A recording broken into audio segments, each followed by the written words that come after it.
حسد یہ ایسی دل کی بیماریاں ہیں کہ جس شخص کو، مرد یا عورت کو، یا جس خاندان کو، جس پریوار کو، یا جس قبیلے کو، یا جس برادری کو، یا جن لوگوں کو حسد جیسی بیماریاں ہو جائیں تو یہ سمجھ لیجئے کہ وہ ہر وقت حیران و پریشان نظر آئیں گے۔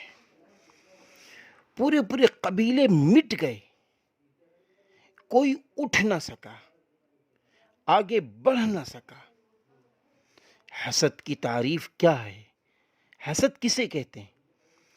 حسد کی تعریف ہے کہ انسان اللہ کی نعمتوں کو ناپسند کرے، اور جس کے پاس نعمتیں ہوں اس سے چھن جائے، اس کا یہ ارادہ ہو، یا اس کا ارادہ یہ ہو کہ اس سے چھن جائے مجھے مل جائے۔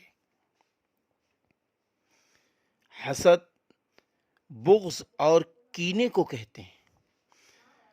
حسد کے متعلق یہ بات فرمائی گئی کہ حسد کی مثال ایسی ہے جیسے بارش رک جائے، ایسے ہی حاسد کے لیے اللہ کی رحمتیں رک جاتی ہیں۔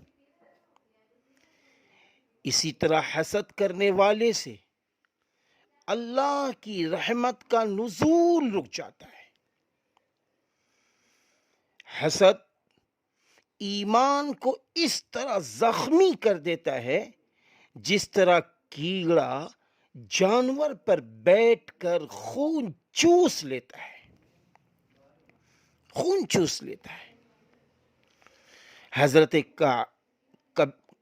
حضرت ثعلبہ رضی اللہ عنہ سے روایت ہے کہ وہ فرماتے ہیں کہ وہ شخص خیر کی زندگی بسر کرتے ہیں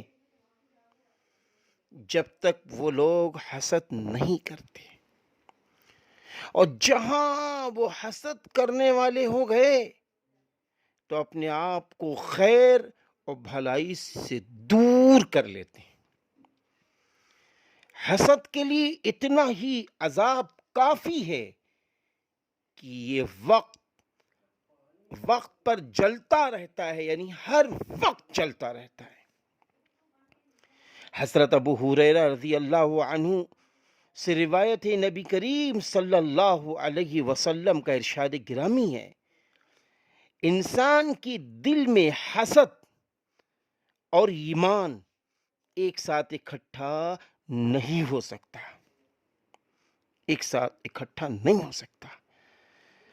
حسد عبادت کو تباہ کر دیتی ہے، حسد نیکیوں کو کھا جاتی ہے جیسے لکڑی آگ کو کھا جاتی ہے۔ آج ہمارے سماج میں آپ دیکھیے، اپنے سماج میں دیکھیے کہ آپ کو حسد نے کتنی دور کر دیا کہ فلاں کا بیٹا ڈاکٹر کیوں بن گیا، فلاں کا بیٹا انجینئر کیوں بن گیا، فلاں کا بیٹا حافظ، عالم، قاری، فاضل، مفتی کیوں بن گیا، فلاں تقریر میں بہت فائق کیوں ہو رہا ہے، کھینچو اس کو، کھینچو، فلاں کی عزت کیوں اتنی بڑھ رہی، کھینچو اس کو، کھینچو، اس کی برائی کرو، حسد جلن شروع کر دو۔ فلاں کی بیٹی کے رشتے اچھے کیوں آ رہے ہیں، فلاں کے یہاں اچھی بہویں کیوں آ رہی، کھینچو، لڑاؤ۔ یہ ہے حسد۔ حسد ایسی مہلک بیماری ہے کہ جوک کی طرح، جس طرح تالاب کے اندر جوک انسان کو چمٹ جائے تو خون چوس لیتا ہے، ایسے ہی حسد ہے۔ میرے بھائیوں، حسد کی آگ کو سماج سے نکالنا ہوگا۔ حضرت وہب بن منبع رضی اللہ عنہما فرماتے ہیں کہ حاسد کی تین علامتیں ہیں، غور سے سن لو۔ جب سامنے ہو تو چاپلوسی کرتا ہے، ہاں یہ سمجھ لینا، جب کوئی چاپلوسی کرے جی سمجھ لو یہ حاسد ہے، سامنے چاپلوسی، میاں مٹھو بن گئے، میاں مٹھو بن گئے. آہا، ارے آپ تو بہت اچھے ہیں، ارے آپ کا گھر تو بہت اچھا ہے، ارے آپ کے بیٹے کیا پوچھنا، ارے آپ یہ گاڑی لائے اتنی شاندار، آپ نے مکان لائی کیا پوچھنا. یہ چاپلوسی کرتا ہے. نمبر 2، پیٹھ پیچھے غیبت کرتا ہے. سامنے تو چاپلوسی کر رہا ہے، پیٹھ پیچھے غیبت کرتا ہے، غیبت کرتا ہے.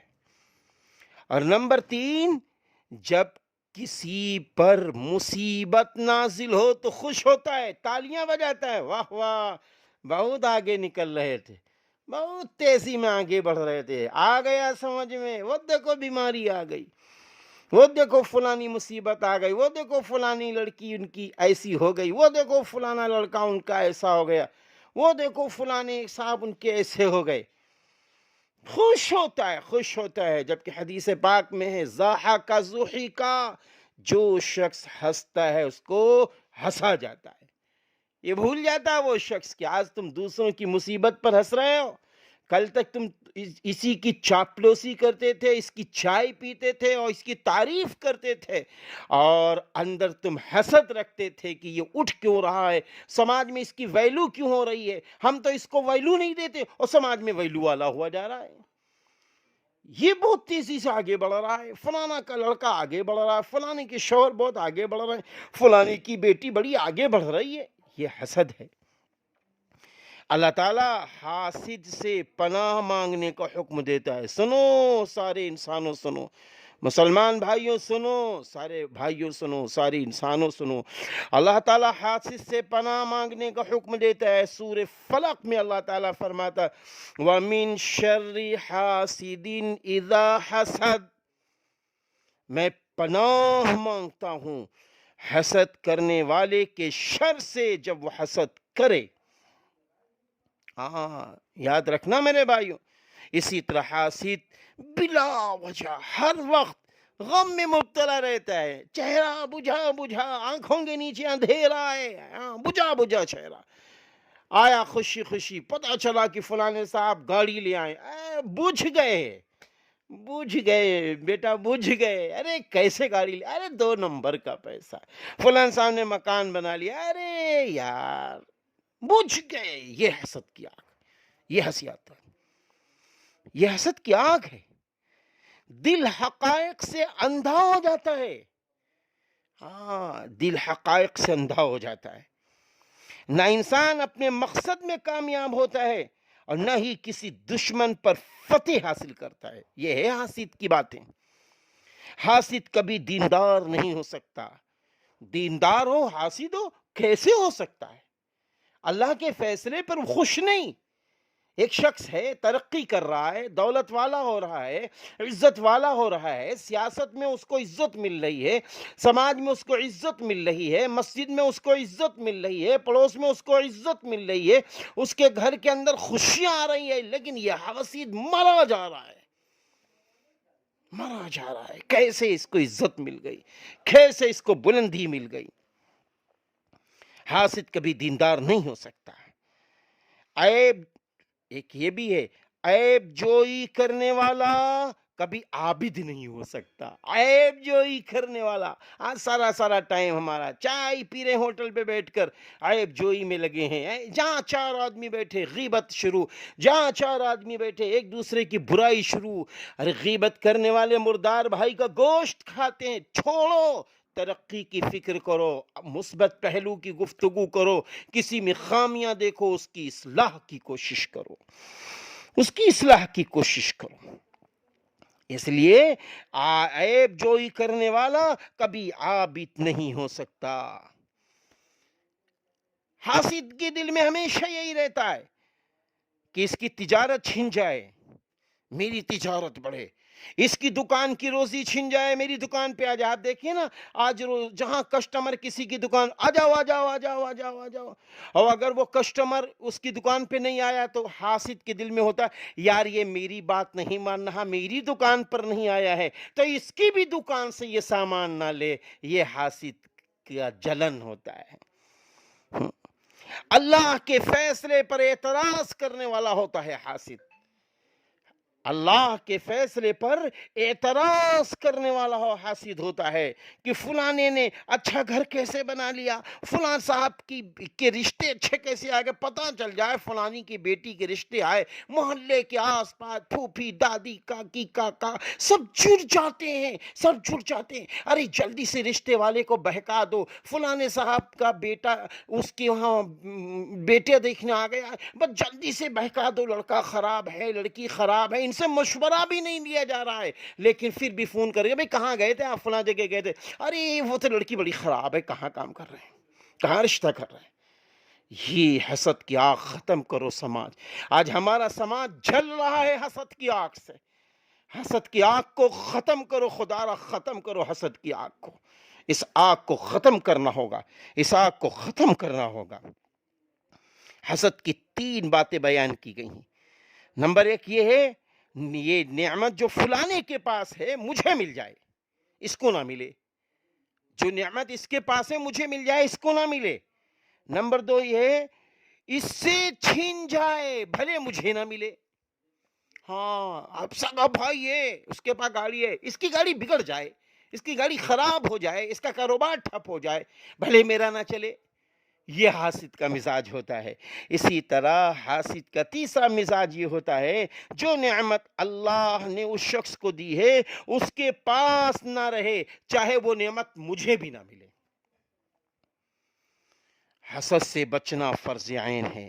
آؤ مسلمانوں، سارے انسانوں، سارے ملکی بھائیوں، آؤ آپس میں طے کرو، حسد کو ختم کریں گے، ایک دوسرے سے محبت کریں گے، محبتیں بانٹیں گے، پیار بانٹیں گے، ایک دوسرے کی پیٹھ پیچھے تعریف کریں گے، اب غیبتیں نہیں کریں گے، ایک دوسرے کو اٹھائیں گے، ایک دوسرے کی عزت کی باتیں کریں گے. پتہ چل جائے فلاں شخص میں کوئی اچھی گفتگو ہے، پیٹھ پیچھے اس کی گفتگو کرو.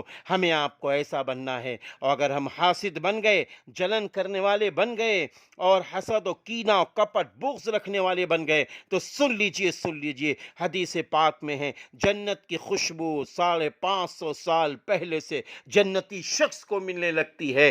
اس شخص کو جنت کی خوشبو بھی نہ ملے گی جس کے دل میں رائی کے دانے کے برابر کبر ہوگا، غرور ہوگا، حسد ہوگا، جلن ہوگا. اللہ تعالی حسد، جلن، کبر، غرور سے ہمیں بھی بچائے، ہماری نسلوں کو بچائے، ہمارے بھائی بہنوں کو بچائے، ہمارے خاندان والوں کو بچائے، سارے انسانوں کو بچائے، تاکہ ہم سب مل جل کر ایک دوسرے کی مدد کرنے والے بنیں، ایک دوسرے کے خیر خواہ بنیں. یہ چند روزہ زندگی ہے، اس زندگی میں کچھ ایسے کام کر گزریں، تڑپتے ہوئے، سسکتے ہوئے، بلکتے ہوئے لوگوں کی مدد کریں، اور جو لوگ ترقی کر رہے ہیں ان کے لیے بھی دعا کریں، اور غربا کے لیے بھی دعا کریں، مظلوموں کے لیے دعا کریں، پریشان حال لوگوں کے لیے دعا کریں. اس بات کی اشد ضرورت ہے.